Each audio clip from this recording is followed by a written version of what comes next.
Hi எல்லாருக்கும் வணக்கம். என் பேர் மனோஜ் பிரபாகர். நான் நாமக்கல் டிஸ்ட்ரிக்ட்ல வந்திருக்கேன். இப்போதான் சிடிஎஃப்ல நம்ம கைட்லைன்ஸ் நேரத்தில் மார்க் இன்டர்வியூ அட்டன் பண்ணேன். ரொம்ப கம்ஃபர்டபுளாகவும் ரொம்ப ஸ்மூத்தாகவும் எனக்கு போச்சு. கொஷின்ஸ் வந்து பார்த்தீங்க அப்படின்னா என் பேக்ரவுண்ட் ஃபர்ஸ்ட் வந்து டெல் மீ அபவுட் யுவர்செல்ஃப்லேருந்து ஆரம்பிச்சாங்க. நான் சொன்னேன். அதுலேருந்து ஒரு ஃபியூ கொஷின்ஸ் மட்டும் கேட்டாங்க, ரெண்டு மூணு கொஷின்ஸ் மட்டும் கேட்டாங்க. அதுக்கப்புறம் வந்து டிரெக்டா அவங்க வந்து கரண்ட் அஃபேர்ஸ் போயிட்டாங்க. நியூஸ் பேப்பர் பார்ப்பீங்களா, பட்ஜெட் உங்களுக்கு தெரியுமா அப்படின்னு கேட்டாங்க. எங்கிட்ட அவங்களே கேட்டாங்க, பட்ஜெட் படிச்சிருக்கீங்களா, அதுவும் கொஸ்டின் கேட்கவான்னு என்கிட்ட கேட்டாங்க. ஸோ வந்து நான் கேளுங்க அப்படின்னு சொன்னேன். இந்த பட்ஜெட்லேருந்து கொஸ்டின்ஸ் கேட்டாங்க, நான் அதெல்லாம் ஆன்சர் பண்ணிட்டேன். அண்ட் அதுக்கப்புறம் வந்து பார்த்தோம் அப்படின்னா ஆல்ரெடி எனக்கு ஒர்க்கிங் எக்ஸ்பீரியன்ஸ் இருக்கு. நான் அப்ராட்ல வேலை செஞ்சிருக்கேன், எனக்கு ஒர்க்கிங் எக்ஸ்பீரியன்ஸ் இருக்கு. அது ரிலேட்டட் கொஸ்டின்ஸ் கேட்டாங்க. அந்த ஒர்க்கிங் எக்ஸ்பீரியன்ஸ் பேங்கிங்க்கு எப்படி வந்து சப்போர்ட்டிவா இருக்கும் அப்படின்னு சொல்லி கேட்டாங்க. அதுக்கான வேல்யூபிள் ஆன்சர்ஸ் நான் கொடுத்துட்டேன். அண்ட் இதெல்லாம் பார்த்துட்டு என்ன சொல்ல முடியுமா கொஸ்டின்ஸ் தான் சொல்றேன். ஆக்சுவலா வந்து நான் வந்து கஸ்டமர் சர்வீஸ்ல வேலை செஞ்சேன். அங்க வந்து கஸ்டமர் சர்வீஸ் எக்ஸிக்யூட்டிவ் கொஞ்ச நாளும், அதுக்கப்புறம் சேல்ஸ் எக்ஸிக்யூட்டிவ் கொஞ்ச நாளும் நான் வேலை செஞ்சேன்.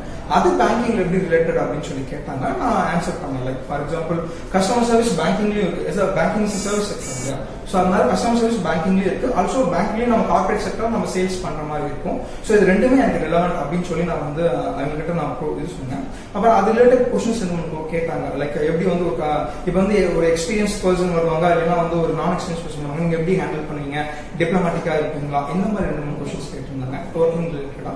அண்ட் அதான் நான் ஜஸ்டிஃபை பண்றேன். நான் வேலை செஞ்சேன், என்னோட வேலைக்கான எக்ஸ்பீரியன்ஸ் வந்து எப்படி பேங்கிங் சர்வீஸ்ல எப்படி வந்து எனக்கு வந்து அதை எப்படி நான் அப்ளை பண்ண முடியும் நான் ஜஸ்டிஃபை பண்ணிட்டேன். அது ஓகே சொல்லிட்டாங்க. அண்ட் அப்புறம் பட்ஜெட் கரண்ட் அஃபேர்ஸ் வந்து பட்ஜெட் கேட்டாங்க. அப்புறம் ஜென்ரலான கொஸ்டின்ஸ் வந்து பாத்தீங்கன்னா ரெண்டு மூணு ஜென்ரல் கொஸ்டின்ஸ் மட்டும் கேட்டாங்க. டேரடான் ஒரு ஸ்டேட் கேபிட்டல், டேரடான் இது உத்தரகாண்டோட கேபிட்டல் என்னன்னு கேட்டாங்க. அண்ட் கேட்வே ஆஃப் இந்தியா என்னன்னு கேட்டாங்க. ஃபியூ ஸ்டாட்டிக் கொஸ்டின்ஸ் அண்ட் பட்ஜெட்ல இருந்து எனக்கு கொஸ்டின்ஸ் கேட்டாங்க கரண்ட் அஃபேர்ஸ் பொறுத்த வரைக்கும். அப்புறம் என் ஜாப் ரிலேட்டட் கேட்டாங்க. டெல் மீ அபவுட் யுவர்செல்ஃப்னா என்னை பத்தி, என்னோட graduation and Namakkal. Of course I am from Namakkal. So Namakkal பத்தி என்கிட்ட கேட்டாங்க. நாமக்கல் பத்தி வந்து எப்படி, அதை பத்தி உங்களுக்கு என்ன தெரியும் சொல்லுங்க. நான் இப்ப எப்படின்னா ஒரு செக்டர்ல நீங்க கொஸ்டின்ஸ் நல்லா சொல்ல ஆரம்பிச்சிட்டீங்க அப்படின்னா they will switch to next. Okay, இப்ப நாமக்கல் பத்தி ரெண்டு மூணு பாயிண்ட்ஸ் சொன்னா they understand. ஓகே நான் சொல்றேன் அப்படின்னு சொல்லிட்டு அங்க அடுத்த சாப்டர் போயிட்டாங்க. அப்புறம் பட்ஜெட்ல இருந்து ரெண்டு மூணு கொஸ்டின்ஸ் நான் சொல்ல ஆரம்பிச்சோன்னா டக்குன்னு அடுத்த எப்படி பிடிக்கலாம். சோ அதனால வந்து தட்ஸ் வாட் லைக் நம்ம ஒரே இதுல நல்லா இருக்கும்னு சொல்லிட்டு அவங்க அதுல கண்டினியூ பண்ண மாட்டாங்க. இப்படிதான் போச்சு. அண்ட் எனக்கு வந்து நான் டிஸ்டன்ஸ் எஜுகேஷன்ல படிச்சிருக்கனால எனக்கு அதுக்கான சில டிப்ஸ் மட்டும் கொடுத்தாங்க. எப்படி வந்து அதை எப்படி உங்களுக்கு வந்து இதுல வரும், ஜாப்ல வந்து உங்களுக்கு ஹெல்ப் பண்ணும் அப்படின்னு சொல்லி. அவ்வளவுதான். Well and good smooth. என் பேர் பாலாஜி, நான் தூத்துக்குடியிலேருந்து வரேன். இப்போ எஸ்பிஐபியோட இன்டர்வியூ செலக்ட் ஆயிருக்கேன். மார்க் இன்டர்வியூ அட்டன் பண்ணேன், ரொம்ப நல்லா இருந்துச்சு. இன்டர்வியூ பண்ண மெம்பர்ஸ் நல்லா இன்டராக்ட் பண்ணாங்க. அதே மாதிரி நான் வந்து சிவில் சர்வீஸ் ப்ரிப்பேர் பண்ணுறது 3 வருஷமா.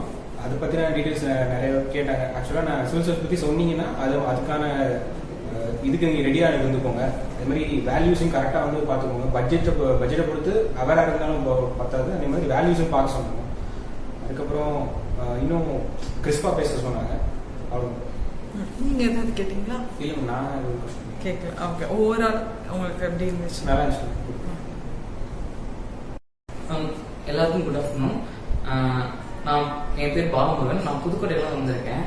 நான் கிராக் வித் ஜாக்ல தான் ஃபர்ஸ்ட் நான் பேங்க் படிக்கணும்னு போகும்போது கிராக் வித் ஜாக் அவங்க வீடியோ பார்த்தேன். எனக்கு ஃபர்ஸ்ட் அந்த அவேர்னஸ் வந்து பேங்க் எப்படி படிக்கணும், இது ஃபர்ஸ்ட் ஸ்டார்டிங் ஒண்ணுமே தெரியாது. நான் ஃபர்ஸ்ட் எடுத்து அவங்க வீடியோலாம் பார்த்ததுக்கு அப்புறம் தான் ஒரு ஐடியா வந்ததுக்கும் நான் படிக்க ஆரம்பிச்சு ஃபுல்லாவே 1 இயர் தொடர்ந்து நான் படிச்சுட்டு இருந்து இப்போதான் எஸ்பிபிஓ நான் கிளியர் பண்ணி இப்போ இன்டர்வியூ அட்டன் பண்ண வந்திருக்கேன் ஈரோடுக்கு. இன்டர்வியூ வந்து எப்பவுமே பயப்படாதீங்க, நர்வஸே ஆக வேண்டாம். ரொம்ப காமா வாங்க, ரொம்ப ஃப்ரீயா வாங்க. அவங்க வந்து எடுத்தோடனே எல்லாருக்கும் காமனா எல்லாரும் தெரிஞ்சு செல்ஃப் இன்ட்ரோ தான். எப்பவுமே செல்ஃப் இன்ட்ரோ கேட்பாங்க. செல்ஃப் இன்ட்ரோ எப்பவும் போல உங்களை பத்தி, உங்க நீங்க எதுவும் வேலை பண்ண வேலையை பத்தி, என்ன டிகிரியை பத்தி சொல்லுங்க, ஃபேமிலியை பத்தி சொல்லுங்க. செல்ஃப் இன்ட்ரோ காமனா எப்பவும் போல சொல்லிடுங்க. மற்றபடி அடுத்து என்ன கேட்பாங்கன்னா நம்ம பேங்கிங் அவேர்னஸ் கண்டிப்பா நல்லா படிச்சிருக்குங்க. அதுல இருந்து கண்டிப்பா கேட்பாங்க. இங்க வந்து சார் ரொம்ப என்ன முக்கியமோ அது எல்லாம் எல்லா பாயிண்ட்ஸும் கேட்டாங்க. எவ்வளவு நல்லா படிக்கணுமோ பேங்கிங் அவேர்னஸ் நல்லா படிச்சுங்க. கரண்ட் அஃபேர்ஸ் வந்து நீங்க இப்ப லாஸ்ட் ஒரு 6 months அதெல்லாம் படிக்காட்டியும் இப்ப கரண்ட்ல ஒரு 1 week இப்ப நாளைக்கு வந்து எக்ஸாம் இருக்கு, இன்டர்வியூ இருக்குன்னா முதல் நாள் ஒரு 1 week முன்னாடி எடுத்து கரண்ட் அஃபேர்ஸ் படிங்க. ஏன்னா அதுல இருந்தா மேக்ஸிமம் கேட்டுக்கிட்டே இருக்காங்க. அவங்க கேட்காட்டியும் நேத்து என்ன இருந்துச்சு, நேத்து நியூஸ் பேப்பர் நீங்க படிச்சீங்களா, என்ன நியூஸ் பேப்பர்ல கொடுத்துருந்தாங்க, அப்புறம் ஸ்போர்ட்ஸ் பத்தி மேட்ச் நடந்துச்சு, ஸ்போர்ட்ஸ் பத்தி கேட்கறாங்க. அதனால நேற்று உள்ள நியூஸ் பேப்பர் வந்து நீங்க எப்பவுமே இப்போ அடுத்த இன்டர்வியூ வருதுன்னா முதல் நாள் வந்து நீங்க நியூஸ் பேப்பர் படிச்சுட்டு வந்துருங்க. அது ரொம்ப நம்மளுக்கு ஹெல்ப்ஃபுல்லா இருக்கும். ரொம்ப அது தெளிவா படிக்க சும்மா ஒரு ஐ ரீடிங் மாதிரி பண்ணிடாம தெளிவா படிச்சது ரொம்ப யூஸ்ஃபுல்லா இருக்கும். நான் முதல்ல சொன்ன மாதிரி பேங்க் அவேர்னஸ், ஏன்னா அதுல இருந்து தான் ரொம்ப அதிகமாக முக்கியம். ஏன்னா பேங்கிங் தான் நம்ம போறோம், பேங்கிங் அவேர்னஸ் ரொம்ப முக்கியம். அதுல ரொம்ப படிச்சுக்கேன். அதுக்கப்புறம் எஸ்பிஐ பத்தி நான் காமனா எல்லாம் தெரிஞ்சா ஹிஸ்டரி, எஸ்பிஐனா என்ன அதோட ஹிஸ்டரி தெரிஞ்சுங்க. அப்புறம் எஸ்பிஐல என்னென்ன வேலை நடக்குது, என்னென்ன பேங்க்குள்ள என்ன பண்றாங்க அதெல்லாம் தெரிஞ்சுங்க. அவங்க அதுதான் கேட்கணும். எஸ்பிஐ எடுத்தோன்னா எஸ்பிஐனா என்னன்னு கேக்குறாங்க. அதுக்கப்புறம் அந்த பேங்க்ல என்ன பண்றீங்க, என்ன பண்றாங்க, என்ன ஒர்க் நடக்குது பேங்க்குள்ள, அதை பத்தி கேக்குறாங்க. அதை பத்தி தெளிவா தெரிஞ்சுக்குங்க, படிச்சு தெரிஞ்சுக்குங்க. அது ரொம்ப யூஸ்ஃபுல்லா இருக்கும். அதுக்கப்புறம் வந்து ஆர்பிஐ எப்ப ஆரம்பிச்சது, ஆர்பிஐ என்ன பண்ணுது, ஆர்பிஐ தான் ஃபுல்லாவே பேங்க் ரொம்ப சப்போர்ட்டா இருக்கு. ஆர்பிஐ வந்து நம்ம கண்ட்ரிக்கு எவ்வளவு யூஸ்ஃபுல்லா இருக்கு, அது என்ன பண்ணிட்டு இருக்கு, அதனால நம்ம எவ்வளவு பெனிஃபிட் இருக்கு ஆர்பிஐனால, அதெல்லாம் கேட்கறாங்க. அதை கொஞ்சம் நல்லா தெளிவா பார்த்துக்கிட்டீங்கன்னா ரொம்ப ஹெல்ப்ஃபுல்லா இருக்கும். இதுதான் மேக்ஸிமம் இப்பதான் கேட்கறாங்க. மேக்ஸிமம் எதுவும் பயப்பட வேண்டாம். ஏன்னா பயப்படாம வந்தா நம்ம எல்லாத்தையும் சொல்ல முடியும். பயந்தோம்னா நம்ம படிச்சுட்டு வந்ததெல்லாம் மறந்து போயிடும். அதனால பயப்படாதீங்க.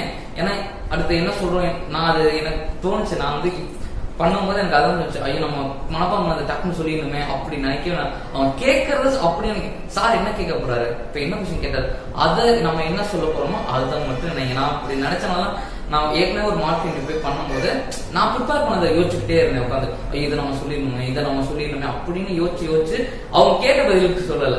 அது ஒரு மைனஸ் பாயிண்ட் ஆயிடுச்சு. அது என்ன நினைக்கணும்னா அவங்க என்ன கேட்கறாங்க அதை மட்டும் மைண்ட்ல வச்சுட்டு அந்த செகண்ட் அதை சொல்லுங்க.